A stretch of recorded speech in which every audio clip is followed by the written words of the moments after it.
युद्ध रणनीति है वो किस तरीके से इस पूरे युद्ध के दौरान बदलती हुई नजर आ रही है, एस्केलेट होता हुआ पूरा मामला नजर आ रहा है। अब ये देखिए, हमास के खात्मे के लिए बकायदा जो प्लान इजराइल ने बनाया है, समुद्र को ही बम की तरह इस्तेमाल कर रहा है। दरअसल हमास की सुरंगों को फ्लश आउट करने की पूरी प्लानिंग इजराइल की सामने आई है, जहां पर उन्हीं सुरंगों को जिनको अब तक हमास अपनी ताकत मानता रहा है, उससे उन्हें कैसे बाहर निकाला जाए, या फिर अगर वो बाहर नहीं निकलते हैं तो उसी में उनका खात्मा कैसे कर दिया जाए, उससे जुड़ी हुई तस्वीरें इस वक्त हम दिखा रहे हैं। ये बड़ी बड़ी मोटी मोटी पाइप्स आपको जो नजर आ रही है, इसके जरिए समुद्र का पानी इन सुरंगों में भरा जा रहा है, ताकि इसमें अगर कोई भी हमास का लड़ाका मौजूद है तो उसका बचना मुमकिन ना हो सके।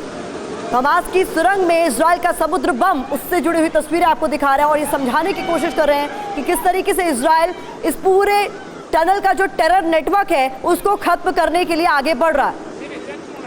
तो अश्विनी सर, किस तरीके से आप देखते हैं ये समुद्र बम का इस्तेमाल किया जा रहा है, बाकायदा समुद्र के पानी को इन सुरंगों में भरने की कोशिश इजराइल की? देखो, मुझे लगता है प्रतिमा, जो मिलिट्री एम बनाया था इजराइल उसी के तहत चल रहा है। और ये शक था, डर था कि 500 से ज़्यादा टनल हैं गाजा पट्टी में और इजराइल की फौज की बहुत ज़्यादा कैजुअलिटी होंगी। मगर ये सच्चाई है कि इजराइल की फोर्स एक प्रोफेशनल है और जो उसकी इजराइल डिफेंस फोर्सेज ने बड़ी बेखूबी से ऑपरेशन प्लान बनाया, और ये बेवकूफ़ी ना करके कि टनल में घुसने की कोशिश करें, क्योंकि वहाँ पर ये लड़ाकू पहले ही तैयार थे। इसकी बजाय उन्होंने ऐसा किया कि कहीं ना कहीं टनल को आप एक प्रकार अनऑपरेशनल बना दो। और वही बात आप इशारा कर रहे थे प्रतिमा, कि एक तो वाटर कैनन का इस्तेमाल किया, समुद्र से पानी लेके टनलों में भर दिया जिससे टनल में रह नहीं पाए। दूसरा, एक स्पॉन्ज बॉम्ब का इस्तेमाल किया। स्पॉन्ज बॉम्ब से क्या होता है, एग्जिट एंट्री बंद हो जाती है और वहां पर घुटन पैदा होती है। तो मुझे लगता है ये कार्रवाई इन्होंने बहुत अच्छी की। अगर आप देखें इजराइल डिफेंस फोर्सेज की जो कैजुअलिटी शुरू में हुई, जो 7 अक्टूबर को हुई, उसके अलावा उसकी कैजुअलिटी बहुत कम हुई। और आप देखो, बिल्टअप एरिया की लड़ाई आसान नहीं होती, अटैकर जो है उसकी कैजुअलिटी ज्यादा होती है, डिफेंडर की कम होती है। मगर इजराइल ने बड़े ही, आप मैं कहूंगा प्रोफेशनल वे से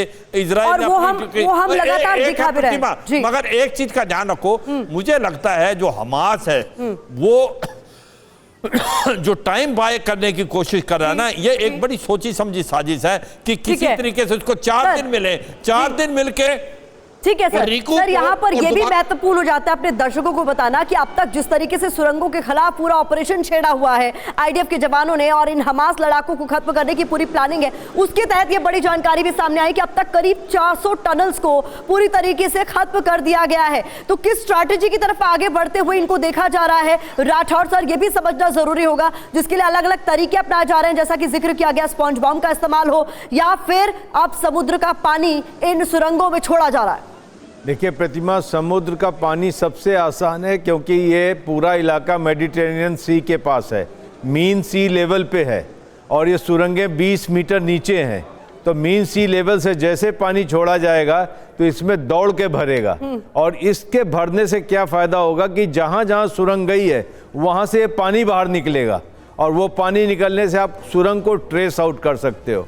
सुरंग में जाना बिल्कुल एडवाइजेबल नहीं है। वो सुरंग को आप इनऑपरेटिव कर दें पानी भर के, और ऊपर से आपने सुरंगों को बुलडोजर के तरीके से आपने बड़ी बात कही है, मार दिया है। अब वो चीज़ उनके लिए ख़त्म है, क्योंकि हमास के लिए सुरंग छिपने का ठिकाना ठीक थी, एयर बम्बार्डमेंट से बचने के लिए ठिकाना ठीक थी, लेकिन वहां से निकलकर जब दुश्मन आपके सर पे हो तो लड़ने के लिए सुरंग ठीक नहीं है। अभी वो सिचुएशन उलट गई है, या तो आप छिपो या बाहर आके निकलो और ये लगातार साफ होता भी रहा है सर। अलग अलग अपडेट्स के जरिए हम दर्शकों को बता भी रहे थे कि आईडीएफ को ये बात भली भांति पता है, तमाम इंटेल्स ये बताते हैं कि सुरंगें बहुत ज्यादा खतरनाक है और इनमें तमाम तरह के बूबी ट्रैप्स मौजूद हैं, जिसमें अगर आईडीएफ के लड़ाकों ने घुसने की कोशिश की तो ये उनके लिए घातक होगा। इसीलिए आपकी बात यहाँ पर इंपॉर्टेंट हो जाती है कि समुद्र का पानी न केवल इन्हें फ्लश आउट करेगा बल्कि इनके एग्जिट एंट्री पॉइंट्स की जानकारी देगा, क्योंकि ये एक तरीके से ट्रेस का काम करेगा।